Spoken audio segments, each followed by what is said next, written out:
I saw my own painting sell for $500,000 before the man who bought it told the room he knew the artist was standing there. Subscribe now because this story gets darker with every choice she makes. The $500,000 was not the part that made Charlotte Moore stop breathing. It was the way the bidding stopped. Fast, clean, final. One voice, one number, no hesitation. And then the room gave it to him. She stood near the back of Harding and Cole auction house with a black serving tray balanced against her palm and watched a painting she had finished in her kitchen 3 weeks earlier sell for more money than she had ever seen attached to anything with her name on it. And even then her first thought was not money. It was proof. Proof that Ronald Finley had been lying to her for months.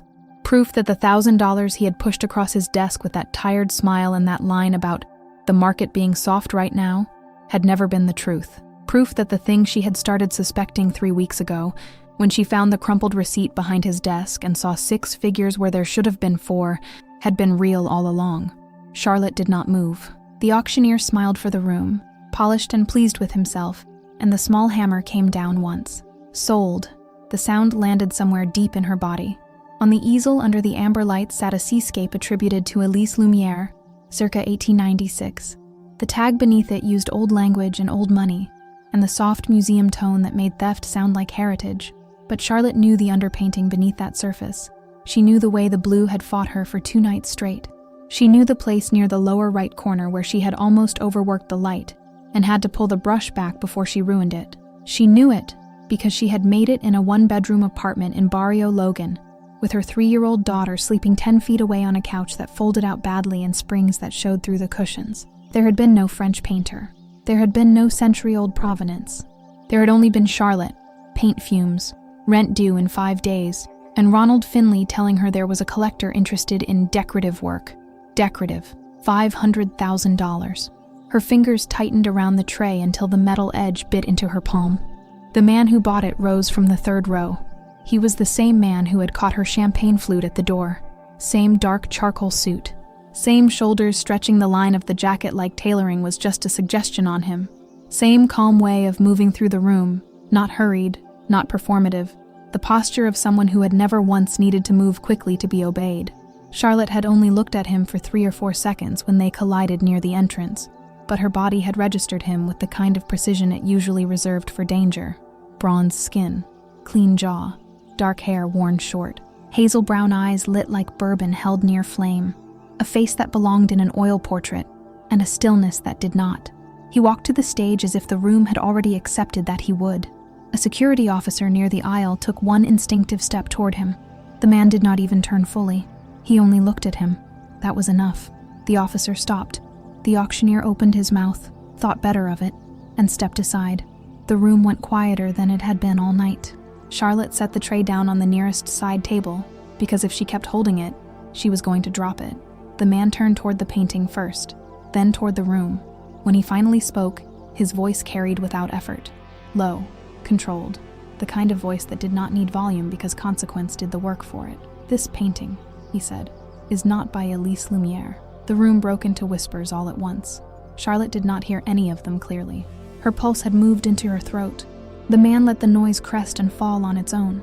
He stood beside her painting with one hand loose at his side, and his eyes moving slowly through the room row by row, unhurried, patient, the way men look when they have never failed to find what they came for. "Whoever made this," he said, "is in this room." Charlotte's blood turned cold. She should have left then. That was the clean decision. Leave the tray, move through the service corridor, out the rear loading entrance. Walk fast. Don't run. Get home. Pick up Emily from Rosa's apartment. Pack a bag. Call nobody. That was what she should have done. Instead, she looked, not at him, at Ronald.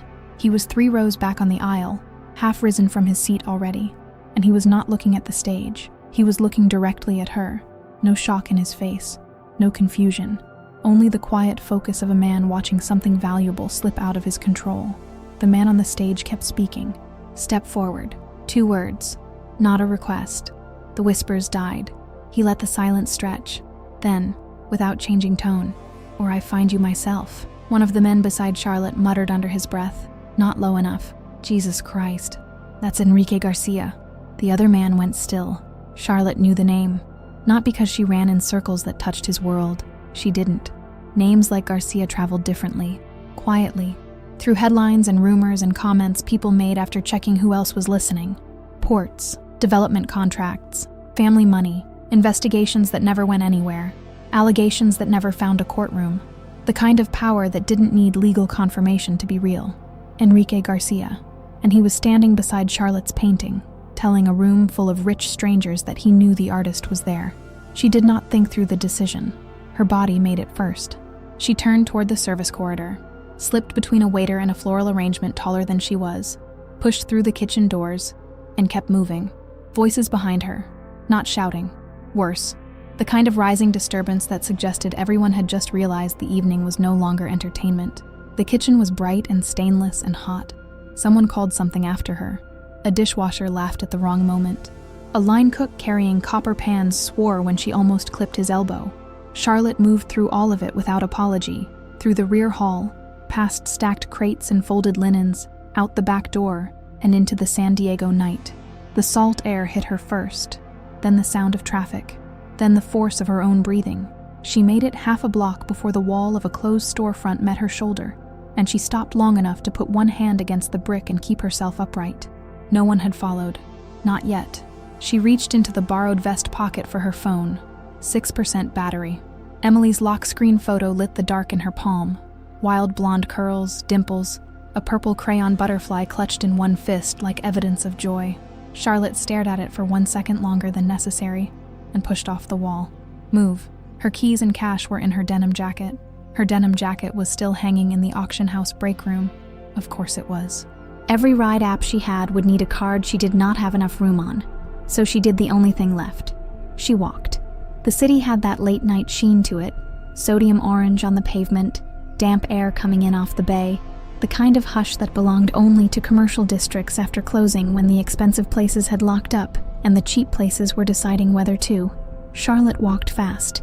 Every few seconds the same thought tried to force its way to the front. How had he known? Not who she was. That would come later and with worse implications. But how had he known the artist was in the room? The paint beneath her nails. That was part of it. He had seen it when they collided at the door. She remembered the drop of his gaze, that brief pause at her fingertips, the quick flicker in his expression before it vanished again. But that alone was not enough to get from suspicion to certainty, unless he already knew what he was looking for. Unless tonight had not been about the painting at all. Unless tonight had been about the person who made it. She turned the corner onto her block and saw her building. A bad building in a worse stretch, stucco cracking at the corners, one porch light dead for months, 3 units with people who minded their own business because that was the only way places like this stayed livable. Rosa from 4B had Emily tonight. Charlotte climbed the stairs, each step lighter only because home was within reach. "Rosa," she called as soon as she opened the door. Nothing answered. No television, no movement, no little voice. The silence was wrong so fast it felt physical. Charlotte stepped into the living room and the room rearranged itself into a threat before her mind caught up enough to name it. Rosa sat on the edge of the couch with both hands clenched in her lap, shoulders drawn tight, eyes moving once toward Charlotte and away again. 2 men in dark suits stood on either side of her. A third was at the window with his back to the room. He turned slowly. Hazel brown eyes, bronze skin, dark hair. The same face from the auction, now in the low yellow light of her apartment.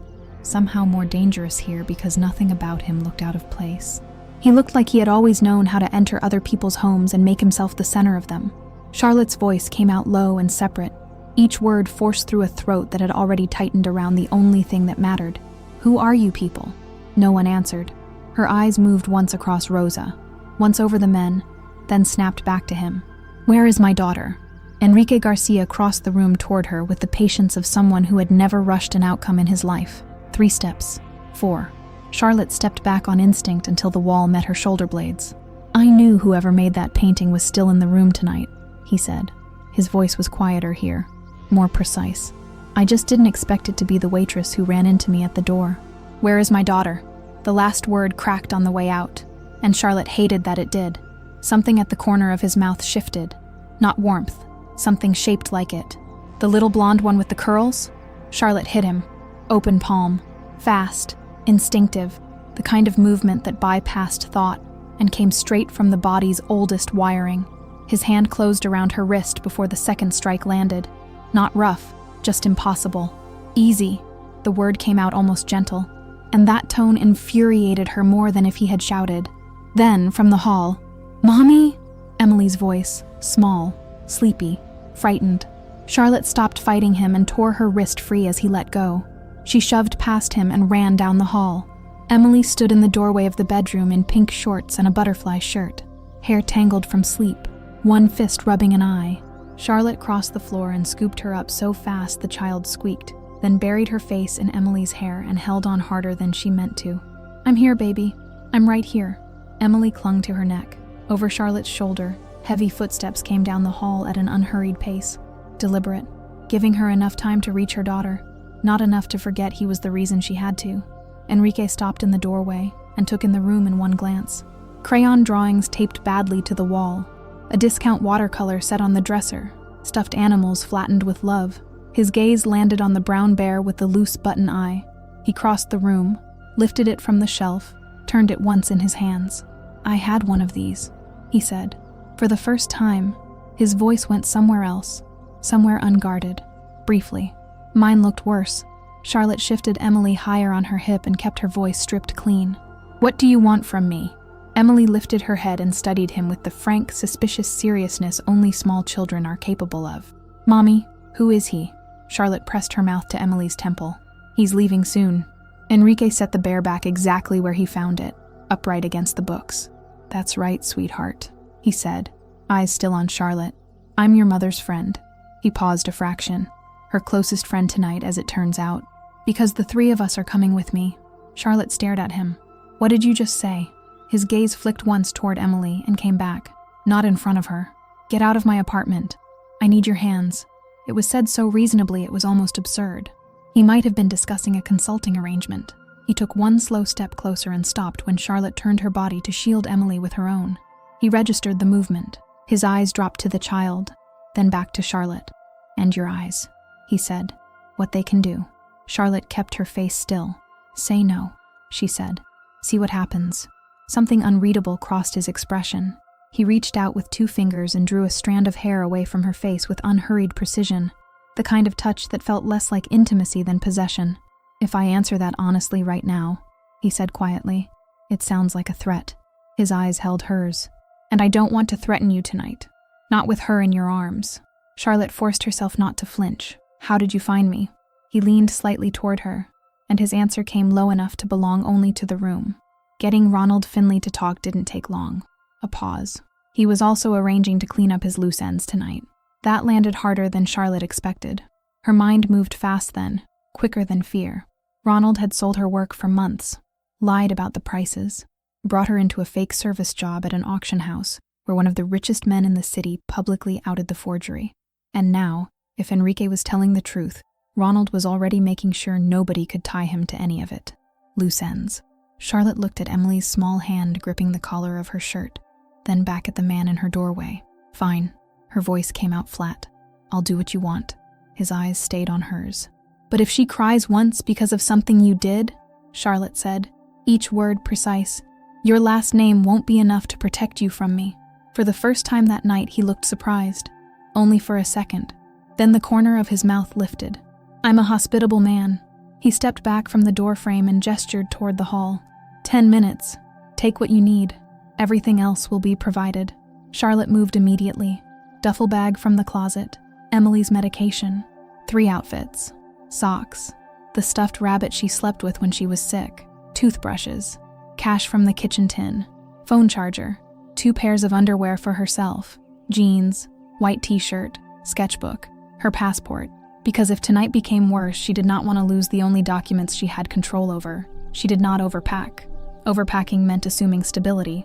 This was not stability. Rosa was still on the couch when Charlotte came back through carrying Emily on one hip and the duffel in her other hand. Their eyes met for 1 second, enough to say what neither could aloud. "I'm sorry." "I know. Don't do anything stupid." "I won't." Enrique stepped between their line of sight without comment. As Charlotte passed Rosa, he raised one finger slowly to his own lips. Not theatrical, not angry, just clear. Charlotte paused at the door and looked back over her shoulder. "We'll be fine." The words were for Rosa, not him. Enrique smiled then, the kind that did not warm the room. I'll take good care of them. Charlotte walked out before she could answer that. The SUV was black, silent, and already waiting. Inside, the leather smelled expensive enough to be offensive. Emily fell asleep against Charlotte's shoulder before they cleared the block, small body going soft and heavy in her arms the way children do when they decide the adults will have to handle whatever comes next. Across from her, Enrique sat with one ankle resting over his knee, watching them with that infuriating ease. Charlotte kept her eyes on the window. "Are you going to stare the whole drive?" she asked. 25, he said. She looked at him despite herself. He continued as if reading from a page already memorized. Art history major, Stanford, left in your 3rd year. No father in the picture for the child. His eyes dropped briefly to Emily and came back. She turned back to the glass. Some stories don't need a second person. He was quiet for a moment. And your own father. The question was not cruel. That made it worse. Charlotte did not answer. Outside, the city thinned into quieter roads, then private streets, then finally a long drive cut along the edge of a cliff where the Pacific opened up beside them in black mass and silver lines. The estate emerged from the dark in pieces. White stucco, terracotta roof, stone terraces stepping down toward the water. Wide glass walls holding amber light, the kind of house that did not need gates to feel inaccessible. It existed on a scale that made ordinary life look like an accounting error. The driver stopped. By the time Charlotte shifted Emily higher on her shoulder and reached the door, Enrique was already there opening it himself. "Welcome, Miss Talent." The line carried just enough mockery to remind her what this was. Charlotte stepped out into salt air and stood for 1 second looking at the house before she made herself move. Her first thought was not awe, it was distance. How far she would have to carry a sleeping child if she needed to run. Inside, the house was warm stone and wood and restrained wealth. Nothing gaudy, nothing loud. Art on the walls that had not been chosen to impress strangers, but because someone had once loved it. Landscapes, portraits. One abstract piece by the far glass that caught the light oddly enough to feel alive. A woman had chosen these. Charlotte knew it before she knew how. A woman in her late 60s was already descending the staircase. Dark hair cut neat. Red lipstick at this hour because some women had long ago decided who they were and saw no reason to renegotiate. She looked at Charlotte first, then at Emily, then at Enrique. Enrique. His voice changed when he answered. Not softer, closer to human. Nona. Her eyes took Charlotte in with a slow, complete inventory. No hostility, no welcome, just judgment deferred until enough evidence arrived. Charlotte shifted Emily's weight. "I'm sorry for the hour, ma'am. Mr. Garcia was generous enough to make this visit non-optional." One of the woman's eyebrows rose a precise fraction. Then she turned toward the landing above. Lucinda. Guest room. The child's needs first. A warm-eyed housekeeper appeared at the top of the stairs as if summoned from the walls. "This way, please." Charlotte followed her up the staircase, aware of Enrique below, aware of the older woman still watching her ascent. At the landing, she glanced back once. Enrique had already turned away. He was moving toward the glass doors and the dark ocean beyond them. The guest room was larger than her entire apartment. Emily stirred when Charlotte laid her on the bed but did not wake. Charlotte stood over her for a long moment, hands still resting lightly on the curve of her daughter's back, then crossed the room and checked the windows. Locked. She checked the adjoining bath. One door. No second exit. Noted. When she came back, Emily's eyes had opened halfway. "Mommy," she murmured, "this house is really big." Charlotte sat on the edge of the bed and smoothed the curls off her forehead. "Yeah, baby. Can we live here?" Charlotte looked around the room once. Beautiful linens, soft amber lamps, furniture chosen by people who had never once bought the cheaper version of anything. "No," she said quietly. "We're just visiting." Emily accepted that with the flexible trust of the exhausted and fell back asleep. Charlotte should have done the same. Instead, 20 minutes later, she found herself downstairs in the vast kitchen because Emily had woken asking for a cookie, and hunger was more real than fear to a 3-year-old. She opened 2 wrong drawers before a voice behind her said, "Lower cabinet." The older woman, Carmen apparently, crossed the kitchen in a silk robe and opened a drawer Charlotte had missed. Biscuits. Milk from the refrigerator. A banana peeled halfway and dropped into a bowl with the efficiency of a woman who had fed children in the dark before. "I raised them too," Carmen said. Charlotte took the bowl. "Thank you." Carmen's eyes moved toward the hall where Emily waited by the table, rubbing her eyes. "What's her name?" "Emily." "How old?" 3. Carmen nodded once. Young to be a mother, Charlotte broke biscuits into milk with the back of a spoon. I managed. A child is a blessing, Carmen said. Then, with the same level tone, and a curse, Charlotte looked up. I don't see her that way. You haven't seen what comes next. The room held that line between them for a beat. Then Carmen leaned one hip against the counter and asked, "Why are you in my house?" Charlotte looked down at the bowl again because watching milk soften stale biscuits was easier than answering honestly. Your grandson came into my apartment, told me he needed something from me, and left very little room for debate. Carmen absorbed that without visible surprise. What is it you do? Charlotte pressed the spoon down once more. I paint. Carmen's mouth curved slightly. A difficult way to pay bills. It has so far. And the child's father. Not in our lives. Better? Charlotte gave a single short nod. Carmen studied her for a long moment. My grandson brought you here for reasons I'll understand soon enough, she said at last. But do not mistake comfort for invitation. Her eyes held Charlotte's. This is not your place. Then she left. Charlotte stood alone in the kitchen with the bowl in one hand and something tight and ugly coiled under her ribs. Not because Carmen was wrong, because part of her hated that she might not be.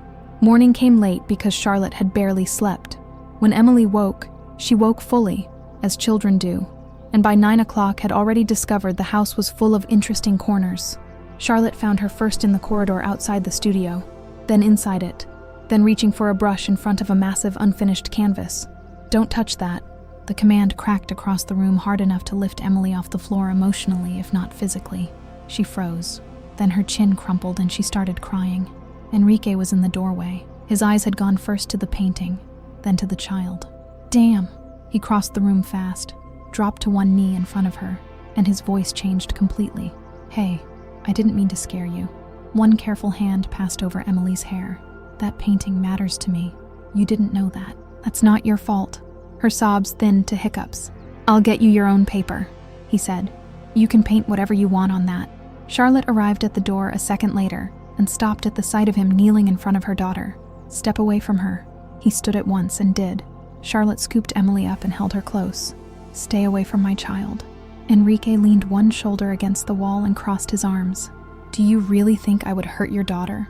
You threatened her to get me here. I needed you, he said evenly. You wouldn't have come otherwise.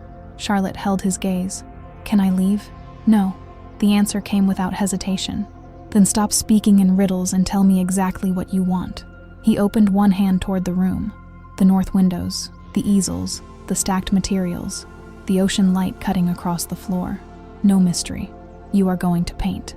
Emily lifted her head from Charlotte's shoulder and looked at the paper he had already placed on the floor. I want to paint, too. He glanced at Charlotte. I got her paper and paints. Charlotte watched him set them down more carefully than she would have expected from a man like him. Emily slid from her arms the second Charlotte lowered her and sat cross-legged on the floor, already choosing colors. Only then did Charlotte let herself look around. 4 large canvases on the wall. Loose, urgent brushwork. The same unmistakable hand. Her breath caught. Those are Felicia Fay paintings. Enrique's mouth curved. Yes. Charlotte moved closer to the nearest one, fingertips resting on the frame and not the paint. There are only 9 known pieces. I know. You collect them. I do. She looked at him sideways. You don't seem like someone who cares about art. A brief flash of real amusement crossed his face. My mother painted. That gave the room a shape it had not had before. Charlotte turned back to the canvas. Why Felicia Fay? His eyes moved to the seascape opposite them. I think they'll be worth considerably more with time. So it's financial. He crossed the space between them and stopped directly in front of her. You ask too many questions. Then stop giving me reasons to. For a second. One taut, suspended second. It felt like the room might tilt either toward anger or toward something worse. Instead, he stepped back. Breakfast? He said. Then work. Be back in an hour. When Charlotte lifted Emily from the floor and walked out, she felt his gaze stay on her until the doorframe broke it. At the threshold, she looked back once and caught him standing in front of a Felicia Fay canvas with the kind of attention that belonged less to ownership than grief. That image stayed with her through breakfast, through Emily eating pancakes with syrup on her chin, through the sight of men carrying boxes upstairs, through the unsettling discovery that the room next to hers was being turned into a child's bedroom. A small bed, low shelves, toys, drawers, color. Emily had already slipped into the doorway and was turning in a slow circle with her mouth open. "Mommy, toys." Charlotte was still absorbing it when she sensed him beside her. Enrique stood in the hall in a white t-shirt and track pants, hair damp from a shower, a towel around his neck, the aftermath of a workout still in the set of his shoulders. "While you work," he said, "Emily has her own space." Charlotte kept her eyes on the room because looking at him right then felt unwise. She shouldn't get used to this. His answer came flat and final. "Studio, 30 minutes. He walked away before she could say more. That was the problem with him, Charlotte thought, as she showered later under water pressure better than anything she had seen in years. He moved through people's lives like they were already configured to his specifications. Rooms, plans, schedules, children's bedrooms. Everything around him reshaped itself too quickly. By the time she reached the studio, she had her own clothes on, jean shorts, rolled white t-shirt, sneakers, and whatever new wardrobe someone had placed in her closet remained untouched. The studio faced the ocean. Now, alone in it, she let herself feel the room fully. North light, cool, even, honest. An empty easel waiting. The Pacific spread behind glass like a second wall. At home, her studio was a sheet of plastic on the floor beside Emily's bed. This felt like a temptation, and Charlotte distrusted anything that beautiful when it arrived through force. She stood before the Felicia Fay pieces again. Everyone in the right circles spoke of them like a myth with resale value. 9 paintings, no verified identity, no interviews, no gallery appearances, just work that surfaced occasionally in private collections and sold for more every time. They made you feel watched. Charlotte touched the frame of the nearest one and felt the same pull she always did. The door clicked behind her. When she turned, Enrique was already there, leaning against the frame, watching not her face but her hand resting on the wood. "Tell me what you see," he said. He sat on a low stool near the work table and waited. Charlotte faced the painting again and let herself answer as a painter instead of a prisoner. "There are no faces in any of them," she said, not clearly. "But every person who stands in front of one feels like the painting is looking back." She shifted left, watching how the composition moved. She controls attention through geometry and light, not detail, not color. Everything leans toward one point and you don't notice it happening until you're already caught. Enrique's chin lifted slightly. "That," Charlotte said, "is why they're worth what they're worth." He was quiet for a beat. "You still haven't told me why I'm here." He stood, pointed one finger toward her, not aggressively, just precisely. "I have been more patient with you than I am with most people. Do not confuse that with loss of control."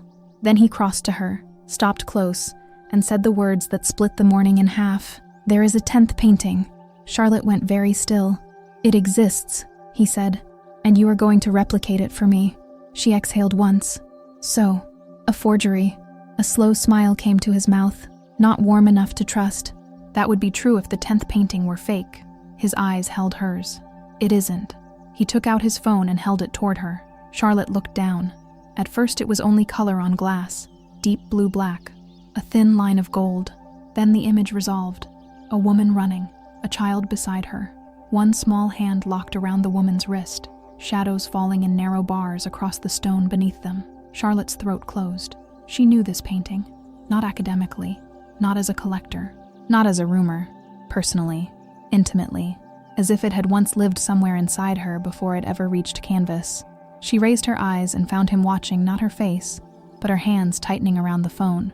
"Where did you find this?" she asked. "Does it matter?" He stepped closer and caught her wrist when she tried to hand the phone back. Not hard, definite. "Something changed in you when you saw it." His voice lowered. "Tell me what." Charlotte forced her fingers to loosen. "A photograph isn't enough to work from. Texture, size, layering. You're asking me to make decisions blind." He watched her for 1 second longer than necessary. Then, as if deciding to let the lie stand for now, he released her wrist. "You are going to replicate this painting," he said, "and I will pay you $5 million to do it." Charlotte stared. "That's insane. For me," he said. "It is worth more." The print, full scale, would arrive within the hour. He left her there in the center of the studio with the ocean beyond the glass, and the image of the running woman burned behind her eyes. Only after the door shut did Charlotte let the truth move through her fully. She had known that painting long before today, long before Felicia Fay meant anything to anyone, long before she ever put brush to canvas herself. She had known it as a child standing in a house where silence always arrived in the shape of danger, staring at a painting hung near the stair landing because it was the only thing in that house that ever looked like escape. And now, a man who terrified half the city wanted her to paint it from memory. By the time the full-size print arrived and was mounted against the studio wall, Charlotte had already understood the worst part. She did not need the print. She would know every shadow, every line of light, every bar across the stone, because she had memorized it years ago to survive her own home. Emily sat beside her on the floor painting nonsense in yellow and green, while Charlotte stared at the image propped against the wall and felt something old and dangerous begin to wake. Then she picked up a brush.